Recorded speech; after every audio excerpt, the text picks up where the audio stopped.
Hello and welcome. The goal of this podcast is to get listeners connected with others in the sports industry because they say it's all about who you know, and now you know us. All right, everyone. Hello and welcome to the Constant Sports Podcast. We have a cool, exciting guest today in the sports tech kind of strategy business side of sports. That's Mark Wysocki. Thanks for joining us today, Mark. Awesome, Connor. Appreciate you having me. Yeah, no problem. And then a little background on Mark here. Currently, he's a senior consultant stretched for strategic partnerships at Stack Sports, and we'll dive into that and what that is entirely here shortly. But just to kind of kick it off, Mark, why don't you go ahead and kind of talk about a little bit about your business, your background in business side of sports, and kind of what you drew you to the sector. Sure, yeah. Well, again, appreciate it. Mhm.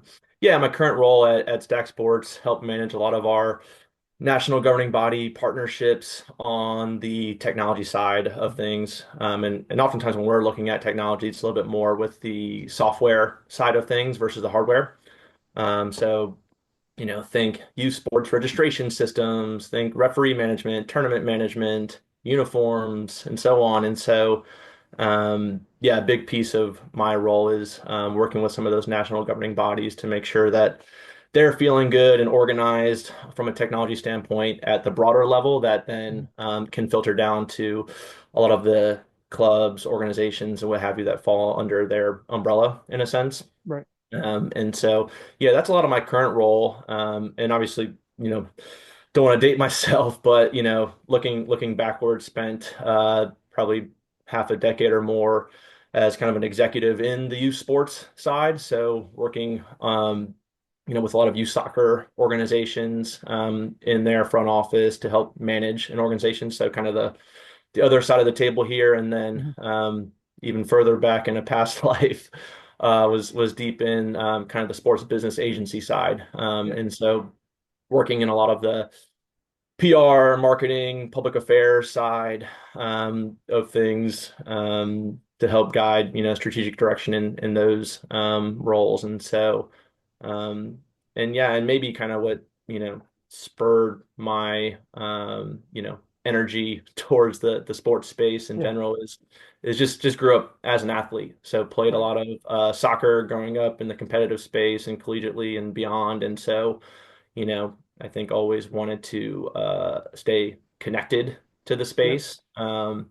And so obviously I've had a few different roles to do that, which I've been fortunate to, knowing that, as you know, and hence this podcast, right? It's a space that a lot of people want to work in, and there's a lot Mhm. of different lanes and routes that you could go. Again, kind of fortunate for my journey here. Yeah, awesome. Great to hear. And that's kind of a perfect segue into one of kind of the next topics I was interested in. And as you just alluded to with, sports, I feel like when people are first getting into sports, it's like, I want to work for, I want to be the GM of Chicago Bears or whatever it is, like these executive level roles. And there's a lot of, trickle down kind of sports, teams or leagues or, like for example, sports tech companies that are still adjacent to sports teams and whatnot. But regarding the youth space specifically, you spent time with it's the Alexandria Soccer Association and that thing. And so maybe just talk a little bit about the, I guess, the youth model, amateur sports organizations for those who may not be familiar with, oh, like I could go down that path as a career and maybe some of your roles there. Yeah, sure. Yeah, and maybe, initially to your broader note, right? Mhm. Like, someone who's coming up looking to work in the sports space, it's easy to see your NFL or professional level Yeah. teams and say, like I got to be in the front office there and Uh, doing X, Y, and Z. Um, there's certainly routes to do that from, starting maybe at an internship level or volunteering or what have you. But to your note, the sports business space is a massive, massive industry, and there's many layers to it that all have viable career routes. mhm. And again, kind of fortunate in my journey to have kind of put myself in a few different lanes to kind of see maybe what made the most sense in a certain phase of my life, or what maybe narrowed my direction over time to kind of get to where I'm at. So thought I'd preface with that. Yeah, But no, great. Yeah. but prior to my current role, yeah, spent a good deal of time in the youth sports space, as a as an executive, kind of running a youth soccer academy in Alexandria Soccer and Player Progression Academy, sitting on the executive teams there. And Mhm. ultimately, they're organizations that were run as a business in a sense, right? And so sometimes when you're thinking of the youth sports space, which there are many organizations that kind of fall in this category in that they're maybe volunteer driven, maybe Mhm. less resources, less strategy behind the scenes, and literally the goal is to, okay, are people showing up? Do we have some teams built? Okay, great. Whereas, our, mindset when I was, helping, lead Alexandria and the Player Progression Academy was very much so as a business, right? And so we're looking at things strategically year over year. Ultimately the goal is, increasing player participation and making sure the experience is good. And a lot of times, in those roles, a lot of people, including myself, were previous athletes ourselves. And so we Mhm. kind of see it through the lens of like, man, what would have been nice if I could have led when I was playing and, Perfect. changes Yep. or things like that. And so we try to embrace, maybe some of those like experience type things, but ultimately they're businesses, right? Mhm. And so, from, you know, again, the revenue side and managing the operations and a lot of different inputs that mirror what you would think go into running a professional sports team or other kind of sports businesses. And so, yeah, a lot of inputs on the U side. Obviously, when you're thinking about, your core stakeholders, there's the immediate players, obviously, that you're looking to impact, but more often than not, you're interfacing with parents and maybe other businesses that have some kind of like, whether it's sponsors or things along those lines. And so, yeah, a lot of, I'll say, like transferable layers that, those youth sports academies served as businesses that map towards kind of, you name the maybe more well-known sports business Yep. organization, Bigger entities. across the globe. So. Mhm. Yeah, no, it's great, and it's just kind of closing that. I thought it's just, I mean, like we're saying, there's so many organizations and businesses within the kind of the lower tiers, you could say, whether it's youth or even minor leagues that are should be on kind of a high notice alert for those getting into this space because a lot of, like you said, a lot of transferable skills, a lot of behind the scenes. I've said this before on the show, but I worked for a minor league baseball team and. I mean, we did everything under the sun. It was like, wearing 92 hats and doing all sorts of stuff. So yeah, those types of skills and learning those things and there's so many opportunities out there. So that's awesome to see. And then regarding kind of the, sports branding, kind of management insights as you did some freelance kind of consulting work as from your point of view, from your perspective when specifically related to the sports sector, obviously. What have you seen brands do that build strong brand identity, build strong brand awareness in the space? Yeah, it's a good question. I mean, I think ultimately many organizations, whether it's like a club or a league or what have you, they Mhm. want to have kind of their own, and they need to like their own unique identifier, what from a Yep. branding standpoint, and not just talking about, the logo and the Mhm. name and what have you. That's obviously what a lot of people see, but in recent years, it's come down to more so kind of behind the scenes of like, what do you stand for? What is your identity? What are you telling people that your organization is all about? Who Yeah. is leading your organization? What are their values, right? And so Mhm. it's a lot more intricate now than maybe historically when you're just looking at the New York Yankees and the pinstripes and that's Yep. what they're about. And of course there's layers of this that existed back then, but it's come to the forefront now, where there's a lot more intricacy and especially now in the digital world, right, where you can highlight some of these things, you can highlight the people and the players and what have you. And so yeah, in some of my, consulting work, that was my aim, right? Is Mhm. like, okay, is there a good foundation in place that we can build around, which Yep. is kind of, historically what has been the focus. But then from there is, what's the story? What can Mhm. we talk about? Who can we highlight? What can we highlight? It's not just about, wins and losses. There's a lot more in between that people want to see. And because of that, like the end goal is to try to map that brand identity towards getting fans in the stands or eyeballs on what you're, talking about, registration, whatever it is, ticket sales. And so, certainly want to have kind of a strategic plan in place of why you're establishing your Mhm. brand and your identity. But yeah, it's cool now, right? Where there's so many more intricacies to it that, marketers just have the ability to get really creative. Take off and run. Yeah, right, right. And well, and leading into that with kind of the sports tech space, a little bit what you're doing with Stack Sports, but is that kind of what led you to Stack? I mean, obviously the opportunity came about, but was it kind of the tech side, the newness of it? You've been working in sports organizations, but what kind of led you there? Yeah, good question. I think ultimately, in previous roles, I've worked with a lot of sports tech as a user, as an executive, Yeah. as maybe wearing different hats, and so Hmm. have had a lens towards some of these tools on the software side, some of the hardware side as well, that have provided value and made lives easier. And so have always been kind of drawn to the impact that that layer those companies can provide. And so yeah, a unique opportunity came up, had some conversations, and landed myself in a nice role here to help not just execute, but build and evaluate the strategy of why we're doing things and what we're doing and so on. And so I think, at Stack Sports, the organization really prides itself. We pride ourselves on the ecosystem that we've Hmm. built in that, a lot of conversations that we have. The goal is to be able to say, yes, we can help you with that, I see. whether we have built it, whether maybe we've acquired it, or maybe we have a strategic partnership and that we can help you connect the dots. Hmm.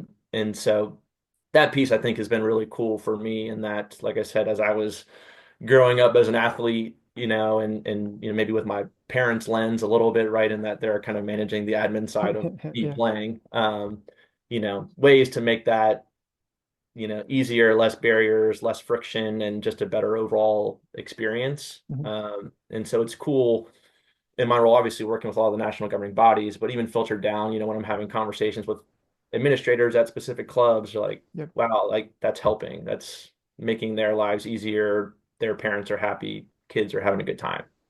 So there's some cool, I guess, full circle layers built in here too. Yeah, it is a lifelong story coming to a full circle there at the end. But that is interesting to hear. And then maybe just talking a little bit about kind of different communication skills or styles when you're working with youth organizations or you're working with like you said administrators. Kind of talk a little bit about that and kind of what you've learned as in your current role. Yeah, I mean, communication's important, just at the big Base scale of level. things. Yeah. And then, when you really layer that down into like your day to day, I mean, in my role and a lot of like how I've kind of prided myself over time is the Mhm. relationship building side and being able not just to like communicate with somebody and have a good conversation, but like truly, value the relationship and not just in a like short-term Transactional. Yep. transactional, yeah, kind of mindset. It's very much so like, of course, want to help you short term as much as possible, but like let's think big picture here and what does this truly look like over the next 6 months, year, decade, Mhm. and beyond, right? And so, when you're talking about that communication side of things, it's being able to effectively kind of empathize with somebody's scenario, wear their hat, kind of run in their shoes a bit. And just know that, if you can make their life easier in the next week or immediately or kind of self-serving, that's not necessarily the end goal. The end goal Mhm. is that you're, helping long term and even removed from the business side, right? Like Mhm. you've met a good contact that you can stay close with, whether it's over LinkedIn and celebrate kind of each other's wins over Yeah. time. And Uh-huh. so I think I've found that that approach has been fulfilling individually, but also, you see business results come as a part of that mindset. And so, not sure if that was the direction you're Yeah, aiming to go no, yeah, there, no, for but sure. Yeah, no, an it important piece, yeah. yeah, no, yeah, no doubt, and it leads well into kind of another talking point I want to talk on, and I feel like nowadays everyone is either talking about like what books are people reading, what podcasts, etc., as far as gaining skills and working on those professionally, in that sector, but regarding kind of key skills in the sports business specifically related space, are you a podcaster? You read books? Kind of what's your go-to? Yeah, a little bit of both. I'd say with two kids under 3.5 right now. The book side is kind of faded a bit. Yeah. So can hit the podcasts in transit. Yep. But I'd say even just like obviously those resources are super helpful, but from an experience standpoint, like, and we kind of alluded to this, early on, is finding yourself in a role where you'll be able to wear multiple hats Hmm. at, if you're kind of more junior or mid-level role, is a great route in that you're just able to build that experience. You're able to No see things question. firsthand. You're able to have conversations and learn about how people talk about certain things, which ultimately, will set you up for success down the road. And so, I not to glance over the initial question surrounding, podcasts or books or other Mm-hmm. resources, but that is invaluable. Hmm. I will say too, another layer that I found a lot of value of is looking at maybe other industries or adjacent industries that aren't necessarily like sports business focused, Right. right? Like things that are just like, think about like your Forbes or, Forbes Money or things Mhm. like that that are more kind of general business or other industries and how they've been successful. Because I think there's a lot of transferable things that, sometimes people just think, well, I got to be in the sports business lane, Right. right? Right. Like that Right. doesn't make sense for and maybe some pieces don't, but there's a lot of things that kind of, I'd say that you can probably take over from one to the other or try to apply or test and Uh, learn. And so, anyways, all that to be said is I've found some value over time trying to think about different industries, how they've been successful, and then find ways that maybe I can test or apply that to how I operate in my lane. right. So Yeah, hopefully, well said, and it kind of goes back to when you were, saying you were working with the Alexandria organization over there in the soccer. It's a business, and sports is a business, and you can look obviously at other businesses, right? Whether it's a real estate business, or I mean, there's different skills and things that come into play. Of, how you're going to generate revenue, how you're going to get eyeballs on things. I mean, it's all relatively the same game, at yep, the end of the day. nope, 100%. Is and it kind of regarding the networking side of it and relationship building, as you mentioned, we get a lot of questions from kind of aspiring sports professionals, whether it's should they be doing cold calls, LinkedIn, emails, kind of what's been your either go-to, or what have you seen people reach out to you the most on? Yeah, no, I mean, I'd say the sports business industry is interesting in that it's while it's massive, it's also a smaller community than you Mhm. think, and most are, happy to help, right? Yep. And happy to have a conversation or happy to help connect the dots. And so, um, you know, have been fortunate over the years to make a lot of great contacts that, I stay close with and or we lean on each other for what do you think about this or this. Mhm. Some are just an acquaintance and see them annually at a conference or Right. whatever it is. Right. Right. So it's a small world, and ultimately, obviously, on my end, if anybody is interested in getting in touch, LinkedIn is usually a pretty good route. I think I've got my email on Mhm. LinkedIn as well, so if that's a preferred route, but pretty responsive and happy to help. And like I said, many in this space are happy to help, and so at least I hope. Yeah. No. No. In my experience, they have been. Yeah, So likewise, likewise. And no, as you're saying, the sports industry is seems massive, kind of from the outside, but once you get in, you realize like, oh, okay, I know Mark and he works at X, Y, and Z, and then oh, he knows, Sharon, and it's, when it boils down to it, you're a few connections away from, knowing the right people. So that's yeah, always important as building that out in your career. And then just to kind of wrap up here in the next few minutes, but we're gonna hit you with some rapid fire questions, kind of some of your maybe looking back on your career a little bit, some of your favorite moments. So, some to start. Maybe we'll do kind of your favorite partnership or your favorite event, something along that nature that you worked on in your time. yeah, good question.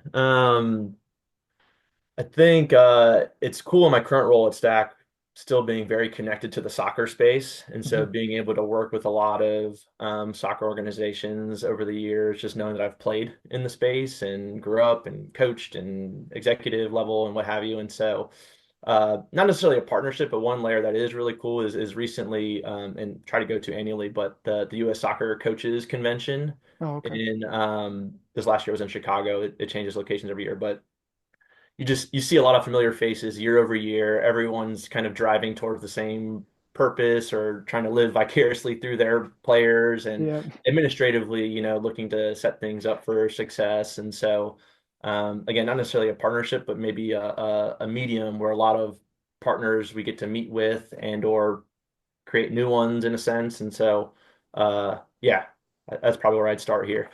Yeah, no, well said. Yeah, that's awesome. Good to hear. And then regarding advice or sayings or a quote or something, but best piece of advice that you've ever received or read or heard. Uh, Another good one. Um, I mean, I think an obvious one is, always trying to take pride in what you're doing and Hmm. and making sure you're doing things the right way and not just checking Hmm. boxes. But beyond that, I think in today's world, it's kind of a layer of just being kind, right? And assume good intent and just be Hmm. positive in your interactions. And just handling everything with kindness. I think that maybe goes a little bit unsaid. And so I think maybe that's a good note. Yeah, no, yep, well said. You said it perfectly. And then something related in the sports industry that you're looking forward to here in the near future, an innovation or a game or something that you got your eye on. Good question. I know, there's been a lot of really cool innovations recently surrounding a lot of like broadcast streaming Yeah. technology and recording highlights and highlight videos and things like that. Obviously, you can maybe extrapolate this a little bit into like the NIL world a Hmm. little bit and some of those pieces. But I think that kind of broadcast streaming video world has come the furthest in such a Oh yeah. short period of time, in being able to, and just thinking, from like when I was a competitive player, like, my dad was out there with the VHS, like Just listening camcorder, to yeah, yeah. holding it over his shoulder, and now, there's obviously a ton of different competitors out there, but, your Veo cameras that you can just throw it up there, it's capturing the whole game, it's following the ball, it's cutting clips in real time. And then you can download that as a player after the fact and Oh create your yeah. highlight video all within 24 hours. I think that piece has been pretty cool, and it's been cool to see a lot of. Obviously, I've seen it and managed it from the soccer side, but even Hmm. across sports, seeing that piece of the puzzle kind of flourish, and even just removed from like the highlights and the cutting, but like the access side and being able to like all you need is a link, and now your grandparents across the country can watch, Yeah. um, and so I think it's been a very unique piece of innovation that's occurred over the last, 10 years really. Oh And yeah. Very um, fast. it's been a cool, and I'm sure it's not done, right? Oh It's yeah. it's, it's growing quickly, both from an adoption standpoint, but just like what it can do. Yeah, no doubt. Well, and I read today that the NFL, kind of on that note, that for the Super Bowl they're going to have 149 cameras in use, which to me seems like about 130 cameras over what you need. Like I don't know Yeah. how you need that many angles Yeah, to it's do a game, but that just kind of goes to show that the tech and the evolution, innovation for sports is, or just in general, is skyrocketed, and it's getting crazy out there.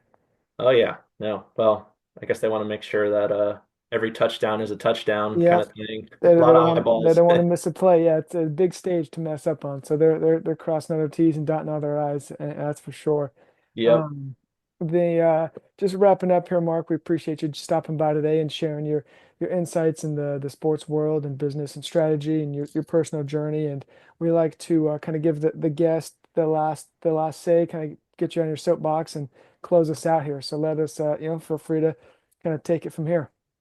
Cool. Well, I'd just say, again, appreciate the time and appreciate everyone, tuning in. Awesome to see, maybe just a quick shout to you, Connor, some of these platforms that exist on a podcast level or what have you that help highlight and encourage and motivate those in the industry that are, looking for a nod Mhm. or looking for someone to connect with, or maybe a route within the sports business space that they just hadn't thought of before. And so, yeah, my hope is that, my path maybe encourages someone to Yep. consider something within the lanes or adjacent, or maybe something that they didn't think of that, just generates some ideas. And so, yeah, hat tip to you here a little bit. And then, Yeah, beyond that, again, I know I noted it earlier, but happy to connect with anyone who is looking to discover more about myself, my journey, places I've Mhm. been, or just talk shop. Yeah. So more than happy. Yeah, no, perfect. Well said. And then I can attest, obviously, that's how I reached out to you just on LinkedIn. Very quick response, and we got things, got in a phone call. So, yeah, like I said, LinkedIn is the best way to connect us for Mark. And we appreciate you coming on today, Mark. And, got a jam-packed schedule on your side of things. So we appreciate you sharing the time and sharing your stories. So for the listeners and viewers, make sure to check this out on YouTube, Apple, Spotify, anywhere to get your podcasts. And we'll see you guys next week. Awesome. Thanks, Connor.